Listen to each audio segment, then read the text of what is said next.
Vamos falar um pouquinho de feridas emocionais, porque é uma coisa que e a gente está falando das feridas masculinas, que é algo que tem relação com tudo, que tanto o homem quanto a mulher, sempre que tem uma ferida emocional, eles vão expor isso de formas diferentes. Às vezes, o homem vai retrair, vai refletir lá na vida sexual dele. A mulher, ela vai se envolver com homens que têm muitos problemas, né, todo mundo traz as feridas emocionais da infância, então isso se reflete de modo diferente lá. No público de vocês, que ferida que vocês acham que pega mais aí? Olha, para o feminino, dentro dessa questão da sexualidade, né, da sexualidade onde ela vive entre quatro paredes, existe muito a questão da anorgasmia, né? Claro que isso antecede uma série de outras coisas que o Guilherme vai falar melhor, mas na prática, é essa mulher que não tem orgasmo. E eu às vezes sou polêmico porque eu levanto uma bandeira justamente onde eu digo que a anorgasmia, que é a ausência do orgasmo feminino, ele deveria ter a mesma urgência e importância que tem as campanhas médicas que são realizadas, por exemplo, na prevenção de câncer. Porque através justamente da ausência dessa emoliência natural, né, desse ciclo hormonal da mulher que ocorre a partir do orgasmo, é que deriva uma série de outras patologias clínicas e até mesmo emocionais, que essa mulher não vai nem saber da onde surgiu essa condição dela que é limitante até aquele momento, né. Claro, se a gente for analisar uma série de contextos, educação, pai, mãe e tudo mais, a gente chega a uma raiz, né, mas a questão é que as pessoas não se preocupam com essa condição que quando pergunta para uma tia, para uma amiga: "Ah, é normal amiga, eu também nunca tive um orgasmo, nunca cheguei a um pico de prazer". E aí se torna essa normose que tornam as mulheres incapacitadas de alguma forma. Eu senti. É. E nas feridas emocionais, o que que pega mais? É traição ou abandono? Ou nada Rejeição é de campeão de bilheteria. rejeição? A Rejeição? rejeição. E Caramba. acaba desenvolvendo, de certa forma, uma dependência emocional, né.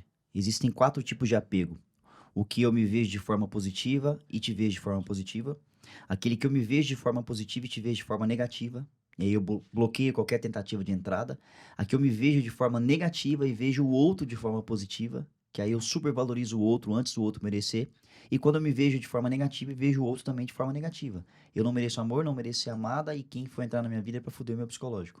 Então, dependendo do estilo de apego que a pessoa está naquele momento, esse realmente pode ser o fator determinante para ela não desenvolver outras partes, né. Por exemplo, crise de ansiedade. A ansiedade, muita gente categoriza a ansiedade como excesso de futuro e depressão como excesso de passado. A ansiedade nada mais é do que uma reação do corpo à luta, fuga ou paralisia. Sabia disso ou não? Não. Imagina lá no tempo das cavernas quando o homem ia caçar. Ele saiu à caça e aí apareceu uma onça. A reação dele ou é paralisar, para a onça achar que ele tá morto e não querer devorar ele, ou ele vai fugir, ou ele vai enfrentar. O gambá a mesma coisa, quando o gambá solta aquele jato aquele líquido lá fedorento, é para comunicar para a presa dele que a minha carne tá morta, não venha me comer. Então, quando o neuroticismo, que é quando a pessoa vê o lado negativo em tudo, cria esses pensamentos negativos na pessoa, o corpo entende como uma ameaça, e é aí que a pessoa ou paralisa, ou tenta fugir, ou ela luta. Quando ela paralisa, ela tem uma dor no peito ou falta de ar. Quando ela busca uma fuga por conta de uma crise de ansiedade, ela pode buscar fuga no sexo, nas drogas, em comida, compras. E quando a pessoa vai à luta, ela vai à luta contra o seu próprio sabotador. Então ela fica naquela crise, ela não sabe, ela tenta falar, ela é ensurdecedor aquilo ali. E o trabalho que eu estou desenvolvendo agora, principalmente com o Emocionalmente Blindada, que é o método que eu entrego todas as ferramentas para a mulher cuidar disso, é justamente você se trazer para o momento presente e passar a ser o observador.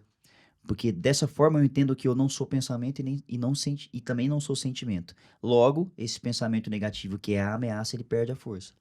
Então, creio eu que essa rejeição, esse sentimento de algo que ela não teve do pai ou da mãe, aí ela transfere para o parceiro, porque não existe nada mais legal no mundo do que um cara quando quer ficar com a mulher pela primeira vez. Então, se ele entende que aquela migalhinha que eu dei, aquele carinho, foi o suficiente para ela se apegar, para ela se entregar a mim, eu já sei qual que é a moeda que eu vou ter de troca, que sempre que eu quiser o sexo, por exemplo.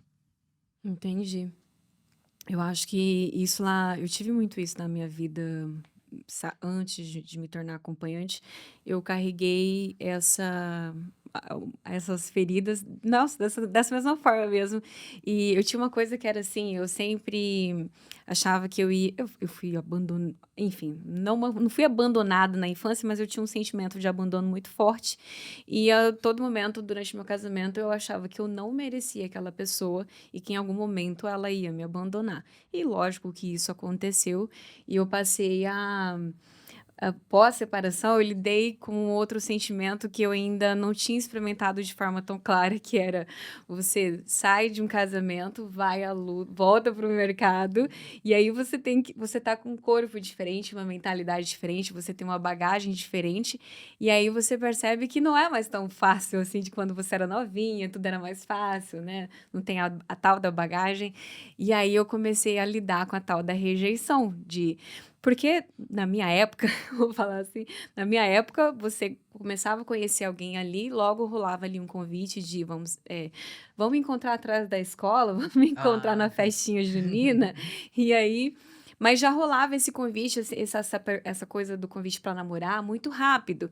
E depois, enfim, eu me separei lá em 2016, eu tive que aprender a me relacionar de novo e comecei a ter o sentimento da rejeição, que é, beleza, o cara tá aqui, ele quer dar uns pega, mas ele não quer o relacionamento. Nossa, e aí eu vivi a rejeição em várias, várias Mas vezes. tem um detalhe também, talvez o que você categoriza como rejeição, talvez não é, porque as coisas são como elas são. Nós só sofremos porque pensamos que seria diferente. Então vai mais sobre a expectativa que você coloca do que sobre a intenção da pessoa. Porque eu vejo o seguinte, muitas mulheres acham que o sexo é o fator determinante para segurar o cara. Inclusive nós demos os exemplos das clientes que eu tenho. Mas não, cara. O cara que se conecta sexualmente com uma mulher e descobre o valor dela, dependendo da maneira que ela externa esse valor, pode ser que ele se apaixone por aquela mulher. A questão é o quanto eu estou investindo nessa pessoa para fazer ele me ver diferente. O quanto eu estou despertando nele o interesse para enxergar o meu valor, de uma maneira em que ele não teve isso com nenhuma outra mulher. A mulher hoje que sente que, pô, eu passei dos meus 30, 35, 40, já não é mais como antes. E se ao invés de eu pensar que já não é mais como antes de forma negativa, eu pensar de forma positiva? Agora tem uma vantagem.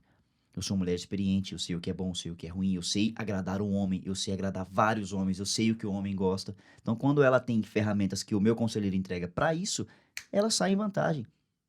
Olha o marqueteiro ali porque daí presente. já, né, abre. Porque É, às vezes é umas coisas tão óbvias que a gente tá A tão gente não mascarado consegue que a gente não perceber. consegue enxergar. É, mas eu aprendi a lidar que pra mim era, tipo, se não me quer, não era o que, realmente faz sentido isso que você falou, eu colocava expectativas ali, porque dadas as experiências que eu tinha, eu achava, beleza, vai ser esse caminho, então não vai, então o meu sentimento era de rejeição, então ele não quer estar comigo porque tem alguma coisa em mim que ele não gosta. Uhum. Claro que depois eu descobri isso a tempo né, de evoluir enfim, hoje eu consigo ver isso de forma muito diferente. Tanto que quando um cliente faz alguns comentários assim, a gente vai aprendendo a lidar também com isso, né? Ai, às vezes os caras vêm e falam assim, por exemplo, eu não atendo o público até os 28 anos. Meu parâmetro é de 28 para cima. Então, às vezes o cara vem, ele toma sinto muito, mas eu não atendo. Ah, por que que você não me atende? É tipo, porque eu não atendo, eu tenho um critério e eu não abro mão desse critério, com raras exceções. É onde eles querem nos ofender. Ah, mas eu tô pagando, mas você é uma puta, então por que que você não vai aceitar? Ah, o problema é seu. Então, beleza. Aprendi com o meu trabalho isso de saber lidar com essa rejeição e eu imagino que você também, nas suas experiências, tenha que ter aprendido isso para continuar. Ah, sim, com certeza. Principalmente na minha, né, que as mariconas que eu falo, mas é carinhoso. Como é que é maricona? As mariconas, né? Porque elas não dão valor, né? E aí, às vezes, aparece com cada assunto, com cada coisa. Antigamente eu até respondia assim, sabe? Mas hoje em dia eu só bloqueio porque não vou estar perdendo meu tempo, né? Com gente tão insignificante, que não vai pra frente. E que eu tenho certeza que no momento que ele me chama eu ali, ele vai chamar outras Sim, várias centenas pra outras. incomodar do mesmo jeito. Foi rapidinho, mas valeu a pena, né? Então não se esqueça de se inscrever no canal, curtir esse vídeo e seguir o Acompanhadas e o Fatal Model nas redes sociais.